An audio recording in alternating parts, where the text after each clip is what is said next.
Bueno, soy Carlos Tomada, profesor consulto de la Universidad de Buenos Aires, director del Centro de Formación Político Sindical de la UOM, ex ministro de Trabajo y ex embajador de México, y un montón de cosas más que no es necesario decir.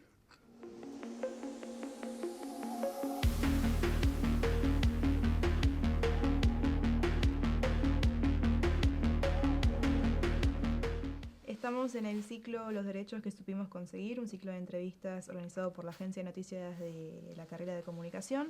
Y para este ciclo, en el eje de trabajo, estamos con Carlos Tomada, ex ministro de Trabajo y profesor de esta facultad. Derecho al trabajo, ¿qué significancia tiene en la Argentina? Por lo pronto tiene una larga historia y ha sido uno de las ejes de tensión importante en nuestro país, en la regulación del conflicto capital-trabajo. Y digo que tiene una larga historia y fecunda porque, a diferencia de lo que ha ocurrido en otras partes, el derecho del trabajo en la Argentina tuvo aplicación efectiva y modificó la vida cotidiana de los trabajadores y trabajadoras de nuestro país. No fue fácil, fueron muchos años de lucha, muchos años de proyectos, fue progresivo en el sentido de que podemos ponerle una fecha más o menos hacia fines del siglo XIX. Ahí empiezan las primeras luchas obreras, empiezan las primeras leyes vinculadas después a comienzos del siglo XX con la jornada de trabajo, regulando la jornada de trabajo, y así, bueno, sucesivamente incorporando normas, por supuesto también con grandes luchas obreras, a partir de los años de mediados de 1915 en adelante, de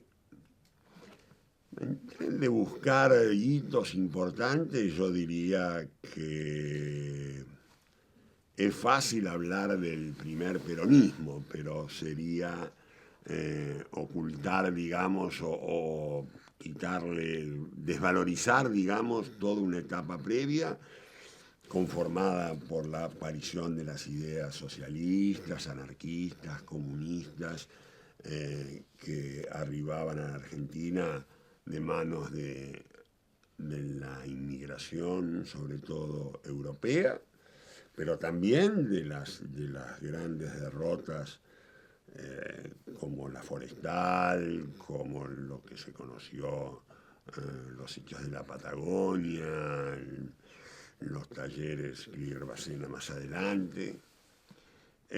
Todo eso fue construyendo una densidad, me parece, que junto con los procesos de inmigración interna y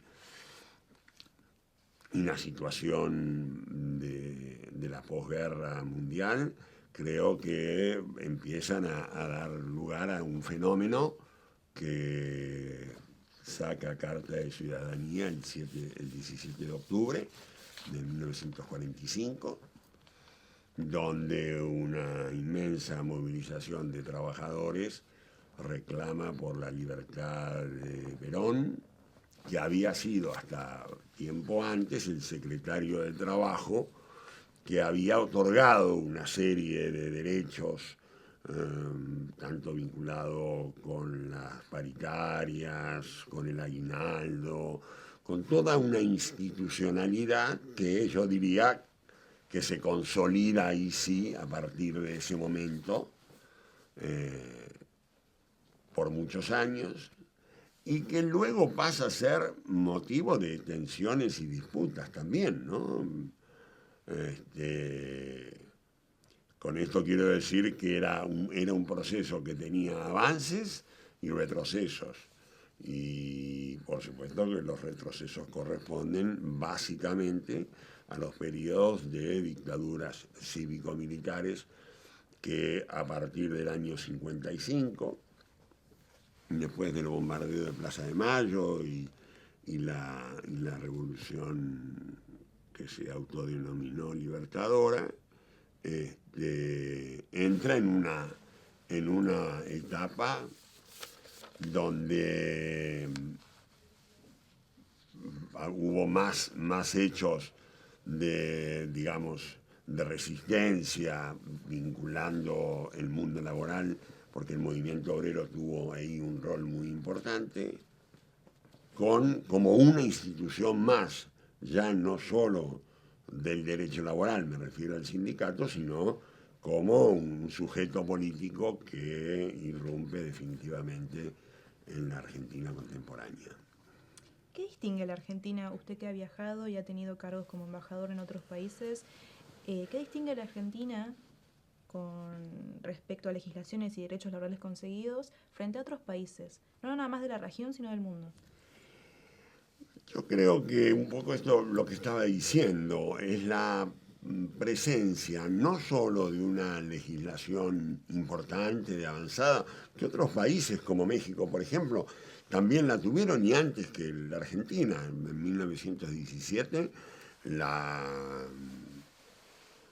Constitución mexicana, en su constitución, que se considera una de las primeras constituciones sociales, prácticamente su texto fue después utilizado en la declaración de la creación de la Organización Internacional del Trabajo. Así que estamos hablando de un avance muy importante, pero lo que caracterizó a la Argentina fue, creo yo, el grado de cumplimiento, y eso tiene mucho que ver con la existencia de mediaciones, es decir, con un movimiento obrero, con un sindicalismo que estaba presente y que hacía que las leyes se cumplieran, digamos, no fueran solamente declaraciones formales en una ley o en un código.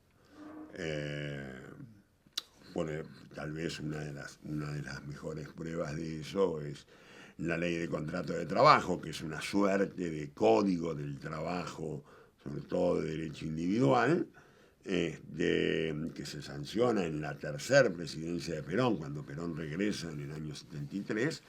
En el año 74 se sanciona esta ley que ha regulado las relaciones individuales de ahí en adelante. Esa ley es producto de toda esta historia que mencionamos antes, pero también producto de una fuerte acción de los sindicatos. De hecho, su autor era abogado de varios sindicatos, Norberto Centeno, que pagó con su vida haber dado luz a este cuerpo normativo cuando la dictadura cívico-militar del 76 avasalla el poder, y una de las víctimas del terrorismo de Estado es precisamente el doctor Centeno.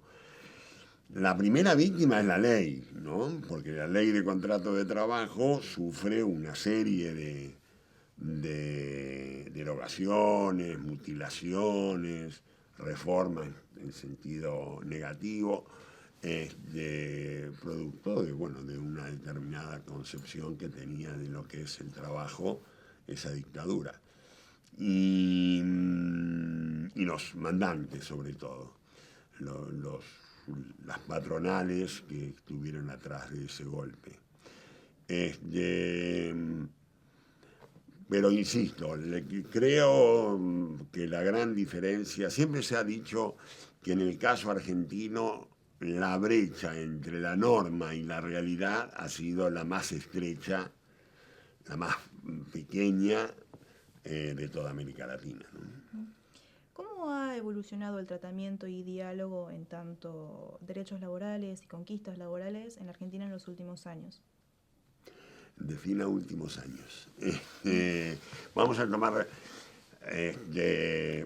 ya hablamos de la dictadura cívico-militar, hablemos de la Argentina contemporánea, de los 41 que vamos a cumplir dentro de pocos años de democracia.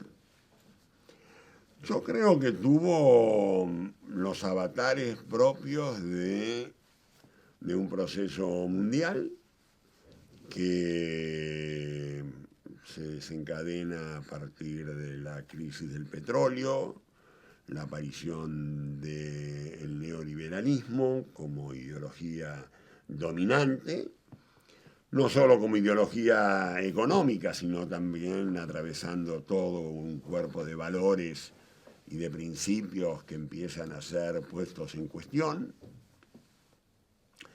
Me parece que posteriormente la caída del muro y los gobiernos de Reagan y Thatcher es todo un momento también global.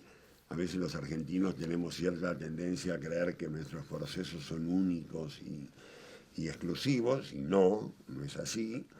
Y esa línea ya les digo, de pensamiento, que inclusive llegó a plantearse que con motivo de la caída del muro de Berlín se había acabado la discusión ideológica, digamos, que había un pensamiento único que gobernaba, y eso penetró, por supuesto, en todos los países y se fueron llevando a cabo en distintos momentos, pero en este periodo, yo diría que en los 90 sobre todo, reformas laborales regresivas en casi todos los países. Digo regresivas en el sentido de que eran reformas que buscaban básicamente disminuir el poder de los sindicatos, aumentar la discrecionalidad patronal al interior del establecimiento, debilitar las instituciones del mundo del trabajo, la negociación colectiva, la huelga, toda esa institucionalidad que el neoliberalismo, al día de hoy, ya en retirada, pero presente, sigue considerando como obstáculos para el desarrollo económico y social. El gobierno que tenemos en la Argentina ahora es una clara demostración, como lo fue el de Macri. Digamos, los tres intentos, descontando la dictadura cívico-militar, los tres intentos de hegemonía neoliberal tuvieron el mismo libreto con respecto a la cuestión del trabajo. Tanto en los 90 con Menem Cavallo, como con Macri, como ahora con Milei, en los tres casos el objetivo declarado es facilitar la creación de empleo y facilitar las inversiones. El objetivo real es el que acabo de decir, ¿no? Debilitar a todo lo que se pueda oponer a un predominio absoluto del mercado. Uh-huh. Y con respecto a los gobiernos de los que usted formó parte como ministro. Y fueron bárbaros. No, a ver, creo que es y está mal que lo... No está mal ni bien. No es porque lo digo yo. Ese fue un periodo de recuperación de derechos, de recuperación del empleo. Y utilizo la palabra recuperación porque efectivamente me parece que tuvo ese sentido. Era restablecer normas que habían sido derogadas, recuperar puestos de trabajo que habían sido perdidos, reajustar salarios a la suba que habían caído, digamos, todo eso da lugar a una mejora clara en las relaciones laborales en la Argentina, pero también a una reinstalación de instituciones. Digo, fue un momento de crecimiento de la afiliación sindical, los sindicatos volvieron a ser a tener un verdadero protagonismo dentro de la vida política y social de la Argentina. La política de salario mínimo ocupó un lugar en eso, las paritarias se reunieron durante todo el periodo sin interrupción, a pesar de que atravesamos momentos de crisis económica difíciles. Creo que en ese sentido, y también en el terreno de la seguridad social, hubo hechos históricos, ¿no? Como la recuperación de la administración estatal de las jubilaciones y los fondos de pensión, la aparición de la asignación universal por hijo, que puso fin a un debate sin fin, pero que hoy está vigente. Y en términos normativos, se dictaron más de 60 leyes a favor del trabajo y de las trabajadoras y los trabajadores. Así que, en ese sentido, por supuesto que ha habido errores y no hemos avanzado a lo mejor todo lo que queríamos, en términos, por ejemplo, del trabajo no registrado, que cayó después de muchos años de subir, cayó y después de nuestro gobierno volvió a subir, o sea que hubo una clara decisión de lograr un descenso del trabajo no registrado, ¿no?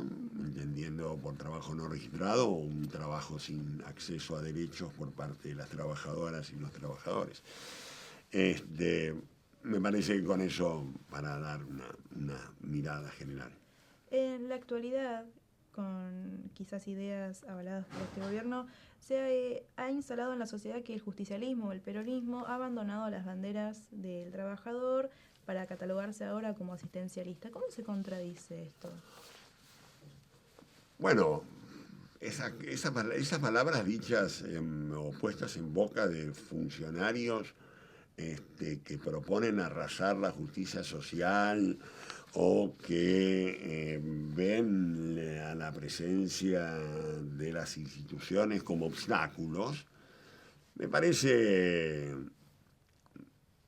por lo menos hipócrita, digamos, para decir algo suave, para no entrar en la variante de las descalificaciones a las que recurre el presidente de la Nación. Yo creo que este gobierno en realidad ha venido para poner fin precisamente a estos vaivenes de la política, no solamente la laboral, digamos, de todo aquello que forme parte de lo que expresa un proyecto nacional y popular, un proyecto a favor de los sectores más postergados. Es cierto que nuestra última gestión no fue una gestión que pudiera cumplir ese objetivo, por deficiencias propias y también por hechos externos que no necesitan explicación porque atravesaron al mundo, como la pandemia y la sequía. Pero me parece que de ahí a querer mostrarse como que ellos defienden los intereses o protegen o cuidan, al revés, ¿no? Ellos están instalando la ley de la selva en todos los terrenos, partiendo de la idea, en el caso de las relaciones de trabajo, que es igual la posición de un trabajador que la posición del empleador. Entonces, si por ello fuera, suprimirían la ley de contrato de trabajo y nos regiríamos por la ley comercial o la ley civil, porque si hay esa simetría entre el capital y el trabajo, podría resultar cierto. Lo que ocurre que me parece que a esta altura del siglo XXI debería estar ya definitivamente fuera de discusión, pero parece que se vuelven a discutir algunos temas que hay, que entre el capital y el trabajo hay un sector que tiene una relación de fuerzas favorable y que es lo que precisamente las leyes laborales pretenden equilibrar. Entonces, derogar la legislación, hacer reformas laborales que le quitan derechos a los trabajadores, es acentuar esa asimetría a favor del más poderoso. Con respecto ahora al acceso al trabajo, quiero tocar 3 ejes, empezando con la juventud. Los jóvenes actualmente enfrentan muchos desafíos a la hora de insertarse por primera vez en el mundo laboral. ¿Qué políticas serían necesarias para mejorar esta situación? Yo creo que, a ver, la inserción en el mercado de trabajo generalmente requiere 3 o 4 condiciones, ¿no? Bueno, una casi no la considero, pero pongámosla, tiene que haber un crecimiento económico basado en la producción de bienes y servicios para que los trabajadores sean necesarios. Quienes piensan y ven todo a través de la óptica del mundo financiero, esto les cuesta entenderlo porque ellos han descubierto que con la plata se puede hacer plata, o sea que el hecho productivo a ellos no les importa. ¿Qué es lo que pasa ahora? De todas maneras, es cierto objetivamente que en todo el mundo el problema del acceso de los jóvenes al trabajo aparece como una dificultad. Yo no creo que sea una dificultad en sí mismo, me parece que hay que buscar más por otro lado. Pero para ir a una respuesta concreta, yo creo que lo que los jóvenes deberían tener facilitado es sus estudios y las calificaciones necesarias para poder acceder a un empleo, las vinculaciones que normalmente uno tiene, que es de donde va accediendo tanto sea por avisos o en los diarios o en los medios electrónicos o vinculaciones personales, que es como se accede. Y siempre el tercer punto es el que parece una contradicción en sí misma, que es tener algo de experiencia. Entonces, me parece que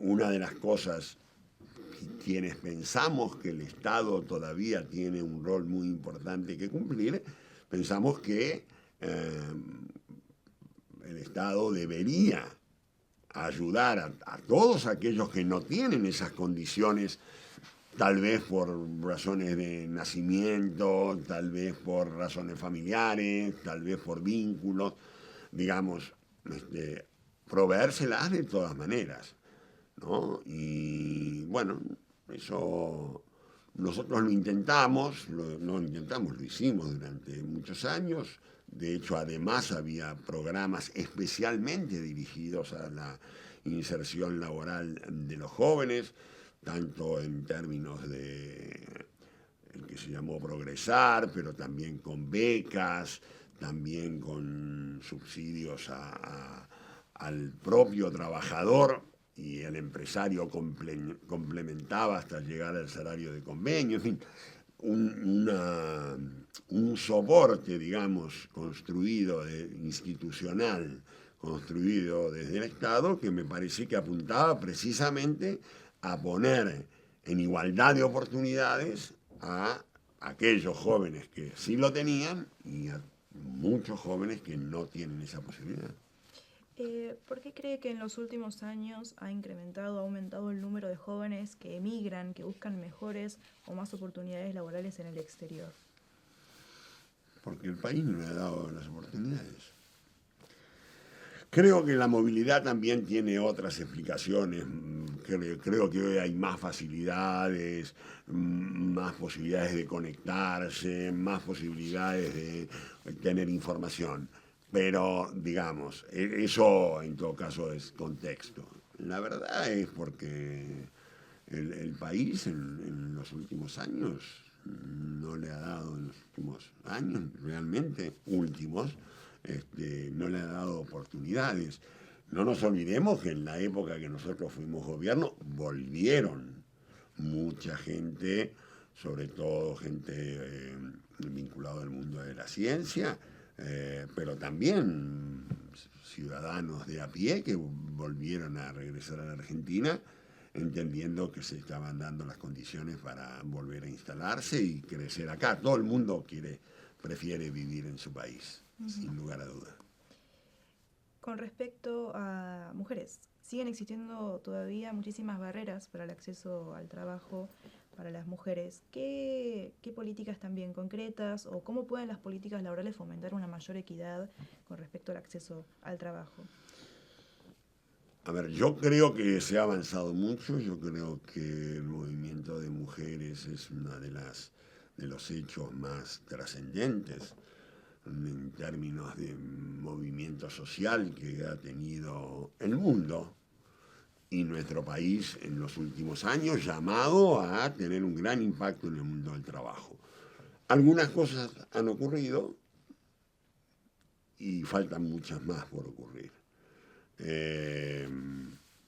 Me parece que la preocupación por alcanzar distintos grados de equidad en los puestos de trabajo, la preocupación de regular una norma, esto pasó en el último turno democrático, en el gobierno anterior, de regular la construcción o la prestación del servicio de jardines maternales para que los niños y niñas puedan estar en algún lugar donde a su vez reciban los estímulos propios de su edad, mientras las mujeres y los hombres, los varones van a sus trabajos. Me parece que es algo importante. Y creo que es una batalla que hay que darla, sostenerla. Creo que este último impulso ha sido a nivel global y en la Argentina, sin lugar a duda, un paso muy grande adelante, porque ya hay actitudes que no se toleran. En otro momento se decía con mucha naturalidad, este no es un trabajo de mujeres, hoy no hay trabajo que resista a esa calificación, digamos. Las mujeres están accediendo, para no darlo por cumplido, están accediendo a puestos de trabajo que hace 15 años se pensaba que no podía ocurrir, y bienvenido, y bueno, y sigamos trabajando en esa línea, ¿no? Uh-huh. Y siguiendo esta línea, ¿cómo se sigue trabajando para garantizar la inclusión de personas con discapacidades al mercado laboral? Bueno, en estos momentos creo que estamos en un proceso de retroceso inexplicablemente, ¿no? Es algo que me cuesta hasta explicarlo. Nosotros habíamos desarrollado una serie de políticas concretas para estimular la inserción laboral de personas con capacidades diferentes o con discapacidades. De hecho, incluso en el Ministerio de Trabajo dimos cumplimiento a una norma y planteamos que otras áreas del Estado hicieran lo mismo, una norma preexistente que establecía un determinado número de trabajadores sobre el total, ¿no? Un porcentaje sobre el total que debían responder a esta particular situación. Ahora, lo notable es que, por la razón que sea, este gobierno ha desmontado las políticas, los recursos y las instituciones vinculadas al tema de la discapacidad. Se habla mucho de la crueldad de este gobierno, pero a mí no me alcanza ni siquiera esa palabra para encontrarle una explicación. Creo que es una deuda permanente y que deben retomarse políticas activas para estimular la inclusión de todos y todas. Y esa es una tarea que también tiene el Estado, y en particularmente el Ministerio de Trabajo, que es, porque todos sabemos que el Ministerio de Trabajo no es el que crea el empleo, es el crecimiento económico. Como yo siempre digo, en vez de preocuparse tanto por las reformas laborales que no van a generar un solo empleo, está claro que el empleador contrata, el empresario busca un trabajador cuando tiene el pedido el talonario de pedidos lleno, digamos, cuando hay demanda y cuando hay consumo, tanto sea en mercado interno como luego en el mercado externo. Creo que eso es lo que determina. Entonces, es necesario retomar una senda de crecimiento económico con inclusión social. Pero sí lo que tiene que hacer además el Estado es tener políticas públicas activas para mejorar la calidad del empleo. Y además, mejorar la calidad del empleo, estoy hablando de la inspección del trabajo, por ejemplo, para que se cumplan las normas, las leyes, las condiciones de salud y seguridad. Pero también cómo se distribuye ese trabajo, para que le llegue a todos, para que le llegue a las mujeres, para que le llegue a los jóvenes, para que le lleguen a las personas con capacidades diferentes. Yo creo que en ese sentido, como en tantos otros, estamos viviendo una etapa de fuerte retroceso. Con respecto a este retroceso que usted menciona, ¿cuáles son los principales riesgos que enfrentan los derechos laborales y las conquistas conseguidas en los últimos años en el contexto actual? Un poco ya mencionado, pero... Creo que todos los riesgos tiene por delante. Estamos frente a un gobierno que en realidad se solaza de los malos indicadores sociales. O sea, nosotros tuvimos en el último gobierno malos indicadores. Algunos buenos y otros malos. Bueno, los malos, la verdad que nos preocupaban, nos angustiaban y se trataba de buscar una solución. Tengo entendido claramente que eso es así. Ahora, este gobierno no solamente lanza reformas laborales que, insisto, no van a dar ningún resultado, sino que además son reformas laborales que quitan derechos, que van a generar más trabajadores sin derechos. Para decirlo de otra forma, han encontrado que la solución de la informalidad es legalizar la informalidad. Es maravilloso. Es decir, lo que antes era incumplimiento de la ley, ahora lo permiten. Entonces, ¿cuál es el resultado? Bueno, por ejemplo, para que se entienda, un trabajador contratado con un contrato de obra o de servicios, cuando en realidad está ocultando una relación laboral real, eso era fraude laboral antes. Ahora, en virtud de la nueva norma, va a ser legal. Es decir, que el fraude laboral, lo que antes era fraude laboral y que daba la posibilidad de que el trabajador o la trabajadora pudiera reclamar en tribunales su derecho, ahora no lo va a poder hacer porque legalmente está permitido.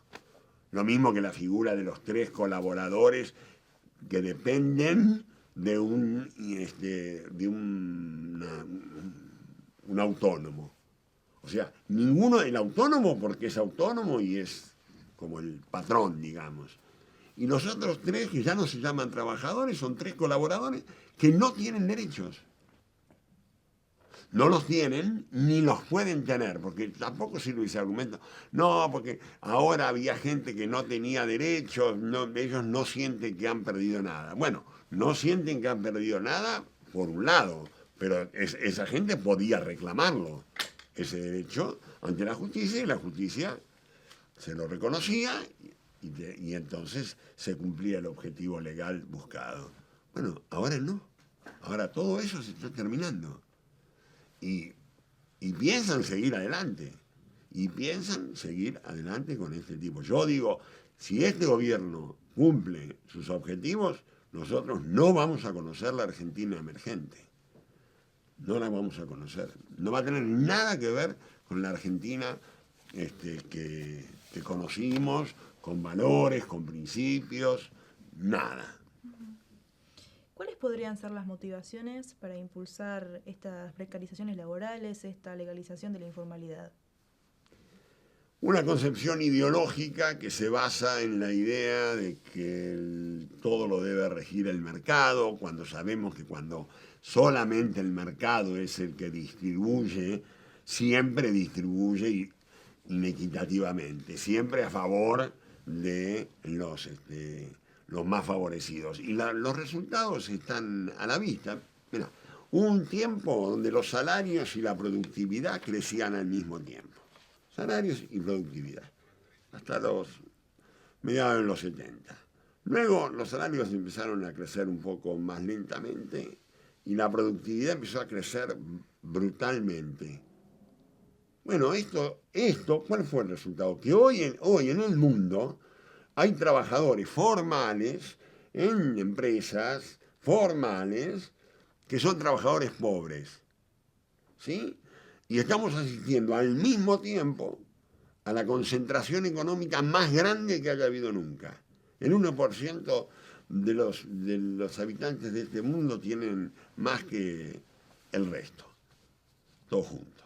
Entonces, yo creo que eso es la razón, digo, explicada muy rápidamente, pero me parece que tenemos que entrar. El gran conflicto en democracia, finalmente, creo yo, es cómo se produce y cómo se distribuye la riqueza, los ingresos, el conocimiento. Si no hay políticas activas, o vamos a creer en el derrame. Bueno, ellos creen en el derrame. Ellos creen que en la medida que un país crece y crece y crece, tanto se llena el cuerno de la abundancia que eso derrama sobre los que están abajo. Bueno, lamentablemente eso no se ha visto nunca comprobado fácticamente. Nunca, nunca. Siempre lo que se acumula arriba se queda arriba. Lo que se derrama es pobreza, miseria, hambre. Es lo que está pasando en el mundo. 106 países hicieron reformas laborales de este tipo. Reformas laborales que quitan derechos, reformas laborales que quitan obstáculos para que los empresarios puedan en un garage crear una computadora y hacerse supermillonarios. Me parece que esa sería la fórmula. Bueno, lo cierto es que eso no es lo que ocurre. Lo cierto es que la concentración cada vez es peor. Y eso no es solamente un problema de la Argentina. En el mundo está viéndose ese fenómeno que, bueno, algún momento alguien dirá basta. Retomando lo que acaba de mencionar, esta concentración económica, ¿qué impacto podría tener a largo plazo, no a nivel nacional, sino a nivel mundial?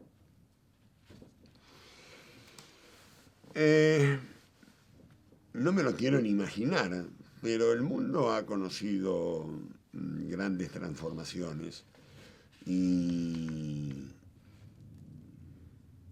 habrá llegado el tiempo de que se produzcan esas transformaciones y se plantee la necesidad de redistribuir de otra forma. No, porque inclusive una cosa preocupante es que ellos se han dado cuenta que no necesitan